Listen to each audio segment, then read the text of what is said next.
Hello friends, आइए तो आज हम एक और बेहतरीन साइंस के दूसरा टॉपिक्स अम्ल क्षारक एवं लवण को बेहतरीन ढंग से पढ़ते हैं। और इससे दो चार क्वेश्चन जो है हमेशा हर एग्ज़ाम में पूछा ही जाता है। तो आइए स्टार्ट कर दें फटाफट से।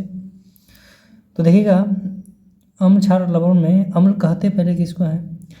तो अम्ल जो जल में घुलकर H+ आयन देगा वो अम्ल कहलाएगा। अम्ल का स्वाद कैसा होगा? तो खट्टा होगा। अम्ल जो होता है नीला लिटमस पत्र को लाल कर देता है। ये बात क्या रहेगा? क्या रहेगा? अम्ल का स्वाद खट्टा होता है। अम्ल जल में घुलकर H+ आयन देगा। अम्ल जो है नीला लिटमस पत्र को लाल कर देता है। ठीक है। उसके बाद क्षार के बारे में आइए। क्षार क्या होता है? स्वाद में कड़वा होता है। ये लाल लिटमस पत्र को नीला कर देगा। ठीक है, इसका उल्टा। और जल में घुलकर OH- देगा। ठीक है, तो क्षार कहलाएगा। उसके बाद है लवण। लवण क्या होता है? तो लवण का स्वाद जो होता है वो नमकीन होता है, जैसे कि नमक वगैरह। उसके बाद ये लिटमस पत्र की हम चर्चा किए हैं। तो लिटमस पत्र होता क्या है? लिटमस पत्र एक बैंगनी रंग का रंजक होता है। ठीक है, जो कहाँ से निकाला जाता है? थैलोफाइटा समूह के लीचेन पौधे से निकाला जाता है। थैलोफाइटा एक वर्ग है पौधे का, उसके लीचेन नामक वृक्ष से ये लिटमस जो है निकाला जाता है। इस लिटमस से जो होता है जनरली अम्ल और क्षार का पता लगाने के लिए किया जाता है कि कौन सा अम्ल है और कौन सा क्षार है। उसके बाद कुछ एग्जाम्पल्स वगैरह देख लेते हैं। जैसे अम्ल और धातु की अभिक्रिया से लवण और जल बनता है। ये एग्जाम्पल में मतलब क्वेश्चन 2 नंबर में पूछता है कि जब अम्ल एवं धातु अभिक्रिया करती है तो किस प्रोडक्ट का यानी निर्माण होता है, कौन सा चीज़ बनता है? तो जब अम्ल और क्षार अभिक्रिया आपस में करेगा तो लवण और जल बनता है। ठीक है, सॉरी, हाइड्रोजन गैस बनता है। जैसे एग्जाम्पल से अम्ल HCl लिए और धातु Na मतलब सोडियम लिए, तो दोनों अभिक्रिया करके जो है NaCl यानी सोडियम क्लोराइड और हाइड्रोजन गैस बनता है। ठीक है। उसके बाद सेकेंडली देख लीजिएगा कि अम्ल और क्षारक मिलके लवण और जल बनाएगा। अम्ल क्षारक मिलके लवण और जल।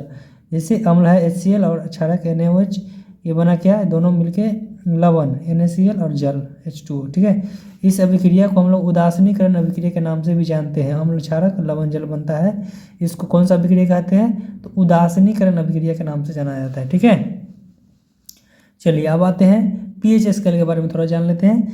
इसमें सारा टॉपिक को बारी बारी से हम देखते चलते हैं। तो pH स्केल क्या होता है? तो pH स्केल जो होता है वो हाइड्रोजन आयन की सांद्रता को व्यक्त करने के लिए एक स्केल बनाया गया है, जिसको हम लोग pH स्केल कहते हैं। इसका आविष्कार 1909 में सोरेनसन ने किया था। कौन किया था? सोरेनसन नाम के वैज्ञानिक ने किया था। इसका जो रेंज होता है यानी परास होता है वो 0 से लेकर के 14 तक, यानी मिनिमम वैल्यू 0 और मैक्सिमम वैल्यू कितना होता है? 14 तक होता है। जिसमें 7 जो होता है वो मिड पॉइंट पे होता है।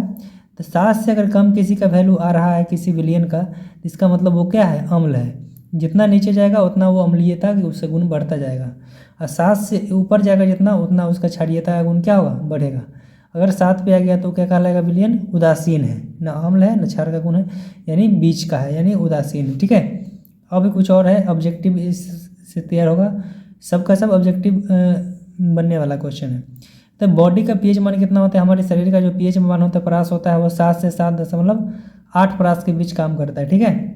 उसके बाद अगर pH का मान 5.6 से कम हो जाए तो इसी को अम्लीय वर्षा कहते हैं, जिसमें सल्फर डाइऑक्साइड SO2 और NO2 की मात्रा जो होती है वो बढ़ जाती है। इसके कारण अम्लीय वर्षा होती है। तो याद रखिएगा, अम्लीय वर्षा पूछता है कि pH अम्लीय वर्षा का pH मान कितना से कम होता है? तो 5.6 से कम होता है। उसके बाद मुंह का pH मान कितना होता है? तो 5.5 से कम होने पर दांत जो है हमारा गिरने लगता है। यानी मुंह का pH मान जैसे ही 5.5 से यानी 5.5 से कम होगा तो हमारा दांत क्या हो जाएगा? गिरना स्टार्ट कर देगा। उसके बाद आइए सिरका। सिरका क्या होता है? तो सिरका अम्ल किस मतलब कौन सा पदार्थ में कौन सा अम्ल होता है, इसके बारे में थोड़ा सा देख लेते हैं। तो कुछ पदार्थ का नाम यहाँ पे दिया गया है और इसको हम लोग बारी बारी से क्या करते हैं? देखते हैं। ठीक है, जैसे सिरका है, तो सिरका में कौन सा अम्ल होता है? तो एसिटिक अम्ल होता है। याद रखना है, ऑब्जेक्टिव में डायरेक्ट पूछता है कि सिरका में इनमें से कौन सा अम्ल होता है।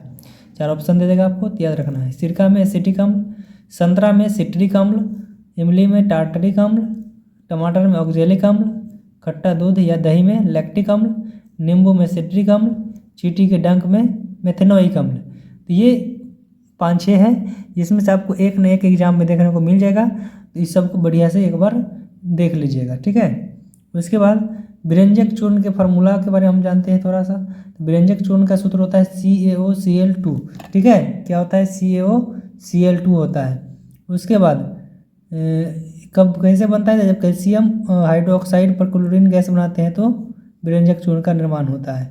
उसके बाद बेकिंग सोडा है। तो बेकिंग सोडा क्या होता है?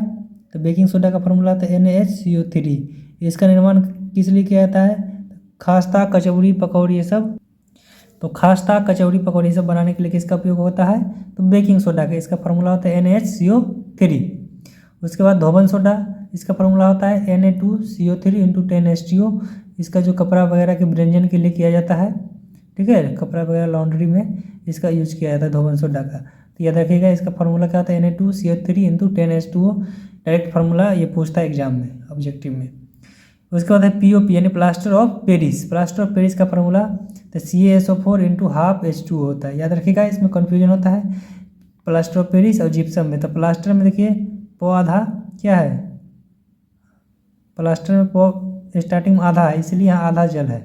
याद रखिए, जल का ही मेन डिफरेंट है, यहाँ 2 जल है, यहाँ आधा जल है। तो CaSO4 × ½ H2O plaster of Paris में, और जिप्सम में CaSO4 × 2H2O, ठीक है। इस तरह से ये सारी ऑब्जेक्टिव क्वेश्चंस जो आपका इससे 15 से 20 हम बता दिए हैं। इसमें से कम 2 से 4 क्वेश्चन तो आएगा ही आएगा। तो चलिए, इस तरह से वीडियो को देखने के लिए धन्यवाद, और सपोर्ट करते रहिए पैराडाइज ऑनलाइन क्लासेस को। लाइक, शेयर और सब्सक्राइब करते रहिए। थैंक यू, धन्यवाद। और हम लोग जल्द ही बोर्ड पे आते हैं। बोर्ड मैं ऑनलाइन कर चुका हूँ, अब आएगा तो हम उससे क्लास स्टार्ट करेंगे, ठीक है। तो चलिए, थैंक यू, धन्यवाद, बाय बाय।